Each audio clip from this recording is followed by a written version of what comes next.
I play for the Bay Area Panthers. I am a defensive back, and I am #1.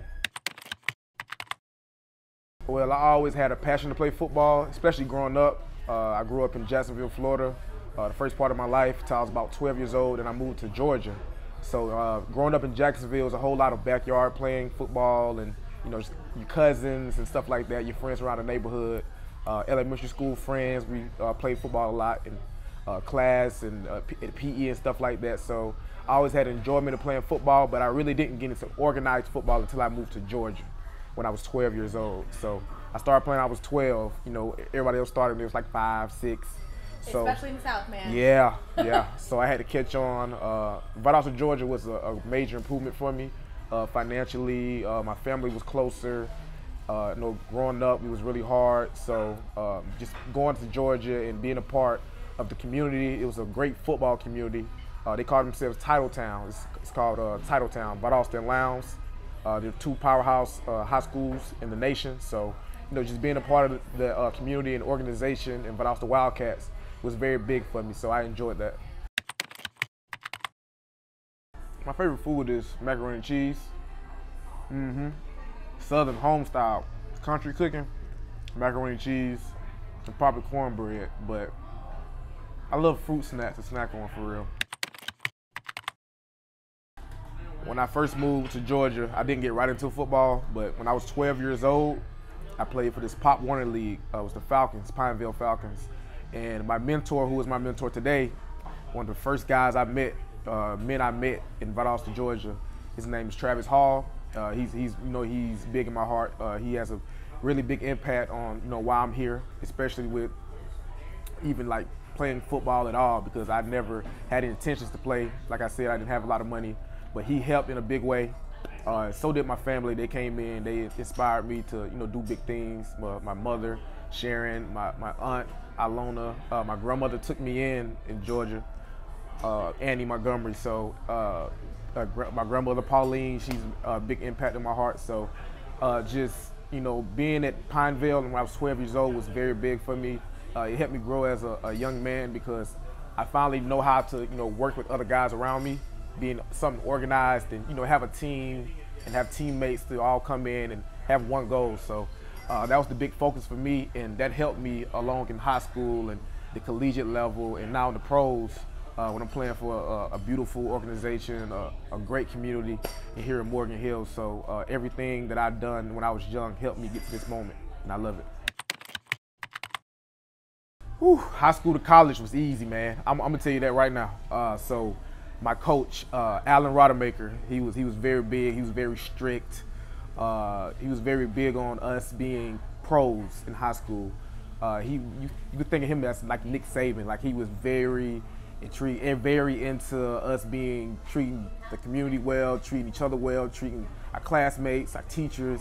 Like, he was very big on that. That was his #1 thing. Treat everybody around you with respect, and you'll get the same. So, just being just a part of his legacy in high school. I mean, my first 2 years that I started, we didn't, win past the playoffs that first round. My last year, we actually won the state championship, and it was very holding onto his, work ethic and what he wanted out of us.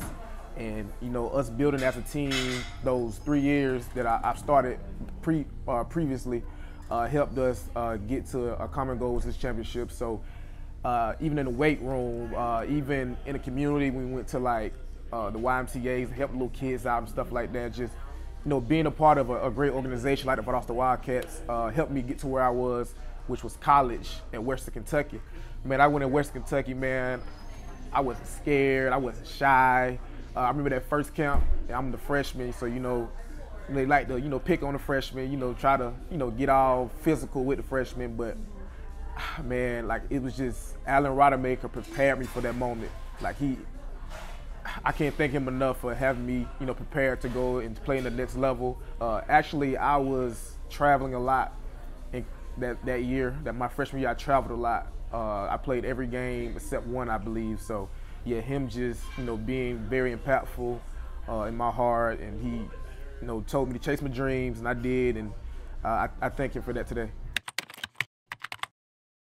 Oh, don't be scared, man. Everybody is man to man, man. Nobody's a superhuman. Nobody's gonna, fly to the touchdown. Nobody's gonna sprint like the little man on the Incredibles dash. Nobody's not gonna be that fast. There's some fast guys in the league, but it's all human speed. So and the physicality comes from what you do in the weight room, what you do throughout the week to get yourself prepared for the game or whatever. No fear in your heart. Always go out there, put God first, and just go out there and do your best and do what you can do. And he helped me believe in myself, and I appreciate him for that. Oh, that transition was a little bit rough. In the end, I felt like I could prepare myself way more better by listening to my aunt. She tried to get me to go somewhere to where I could train better and be a better pro and have better numbers at the pro days. But that college, my last year, man, I was granted with a wonderful quarterback in Bailey Zappi that last year. He plays for the New England Patriots right now, but that last year, being able to just be on the sideline as a defender and just watch him tear defenses apart with his tremendous offense. He had great receivers around him. Just him being that quarterback that last year helped me as a defensive back, because in practice, just like in practice right now with Felix Harper and Quan, you play a little game with them. Just like I played a little game with Nate Davis last week. We played San Diego. It's just, they help you get to like those moments you'll see in the pros. So yeah, just seeing him grind and me going against him helped me prepare for the next level. And that transition, I said, it was a little rough. So I was kind of, on the edge of, aging, where I'm gonna train at. So I wish I would have had better guidance in that. I wish I had been way more patient. I'd have been in a better position, but that didn't deter me. I still had, a focus, and that was to get to the NFL or the CFL or, just, make my family proud. So I had a stint with the Chiefs. I had a stint with the Minnesota Vikings. It didn't work out. Coach Keith was banging my line probably in November. He was like, hey, you want to play football? I was like, I got an XFL gig, and the XFL didn't work out. It was there like 3 weeks. So I remember hitting Coach Keith up, hey, I need a shot at the pro level. So he gave me a shot, and I ran with it. And I appreciate him for calling me and giving me the chance to see this beautiful Morgan Hill playing the SAP Center, one of the nicest, I think it is the nicest place to play in here in the IFL, and I just give him big ups for that. I didn't know a lot of rules in the IFL, the mirror rules, the belts and all that, but guys like, Darren Hungerford and my number one dog in my heart, Trey Meadows and Marquise Bridges and Bill Atkins and J.R. Stevens, those guys helped me understand the IFL, and of course Coach Keith helped me understand the game in the IFL. So just being able to transition from outdoor ball to the IFL was hard, but I got it, and I appreciate Coach Keith for giving me that call. It just feels like home, man. It just feels like what I've been doing most of my life. So Coach Keith, to enforce this the way he does, I mean, you should hear him in meetings, in our team meetings. Hey, we got an appearance today. 40 guys raise their hand. It's 20 guys in there, 40 guys raise their hands. Everybody raised 2 hands. So, just guys being able to, just take that and just run with it and help those kids out. Those kids love us. The community love us. The seniors love us. Everybody in this community love us, and I love that we're being a part of it and just giving back. Giving back is very big, and I love that. It's true to heart. My roommate already knew he was very athletic. My coach asked me about him in camp. He was like, what do you feel about this group of DBs? And I said, I really like him. And actually, I want him to be my roommate because I really like him, Tyler Watts. I really like my dog. Like he's playing ball. He has great technique, great footwork. And like I said, he started off early. He had to get the speed of the game. And man, when he got it, he's been taking off, and I give him kudos to that. So it's just really the guys around me. Desmond, when I got hurt, Desmond Williams, he played tremendous. I feel like I want to get my spot back. He was, man, he's sick, man. He plays that game really well. He tackles well. He covers well. So we have guys around us who want to play this game and who want to be great. And just me as a veteran, this is only my 2nd year. I haven't been in here a long time, but me, seeing the game, 13 games last season, it's helped me cope better with my teammates and helped me to help them actually and to get better in the IFL. My goals to NFL always. What I need to do to get there. What do I need to put out on film? What my stats need to look like. Do I need to make first team IFL? Does my agent need to be better? You know, just those questions you need to ask yourself.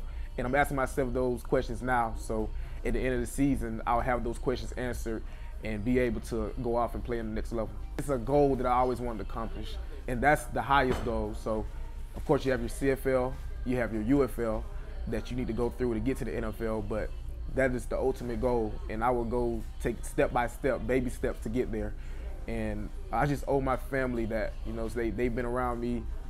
They helped me get to this point. They made me be ambitious all my life. So financially, like I said, I wasn't, you know, the most granted kid getting all the shoes and all the clothes and styles and stuff like that, and the PSPs and Vitas and stuff growing up. But I was blessed with an amazing family, and they stay with me, they stick with me. So I want to be able to give it back by buying 2 or 3 people a house, 4 or 5 cars to somebody, like just, you know, just give it back, because I'm a giver. So that's what I want to do. Who makes up that immediate family? Okay, so Sharon is my mother. I grew up early on in Georgia and Florida with her. We had a rough spout. Everything's not perfect. Everything's not gonna be perfect. You're gonna go through things. Everybody go through things in their life. I don't care who you are. It's just a matter of time before it hits you. So it hit me early on in my life. I'm glad it hit me early, so I was able to learn. But Sharon Montgomery, she's a very ambitious woman. Oh, Sharon Goodman, now she's married. I'm sorry, mother. Sharon Goodman, she's married. I'm sorry, don't hit me. Don't beat me up for that. But yeah, so she was very impactful in my life, and even though, you know, the struggles happened, she helped me cope with those struggles, and I was a better man. The reason I'm so physical right now on the football field, I believe so, is because of you know, her words and her truths and what she taught me growing up. And another woman was Antwon Kincade. When I moved to Georgia, she's my aunt. I moved to Georgia, man. Like she took off like everything that was a load on me. She took it off. Like if I needed to pay for anything pertaining to football, she helped me out. She helped me reach the end goal of, you know, just not worrying about anything, just go out there and chase your dreams. And so did my Uncle Mon and my father, Antwon Kincade, and my 2 grandmothers are superheroes. They are. So I'm so glad that they're still in my life. I'm so glad that they're still breathing the air on this earth. They are 2 incredible women, Pauline Kincade and Annie Montgomery. I love you guys. But those 2 ladies, they are superhuman, and I appreciate them for being such an impact on my life. There's plenty more people who've helped me pave the way to be the person I am today. But people in your life who are there for good, you should always look to pay them back in something. So that's why I want to make it to the NFL. I want to be able to provide something and just give. So it's the fruit snacks. I love applesauce, strawberry applesauce. M&M's. Every now and then, I'll eat a PB&J, and then I love the bars, the peanut butter bars, Nature Valley, with the salt. They said salty and nut, and they have the peanut butter on the bottom with the peanuts. Yeah, I love that. My thing is, I love the roller skate, man. The music, the rhythm of life. You know, it just slows down the time, and it releases the stress off you. It's just know your drive, know your worth, and like I said, patience is key. I didn't start playing football until I was 12 years old. Everybody growing up 5 or 6 years old, I remember being in kindergarten. Well, I got a football game today. You know, it's little kids. I still remember this conversation when I was 6.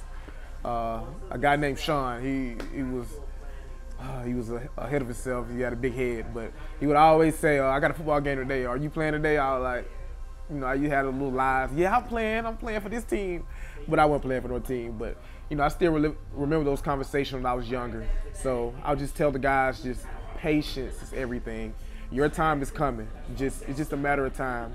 Coming up, I wasn't always the one. I had to be the 3, and I had to be the 2.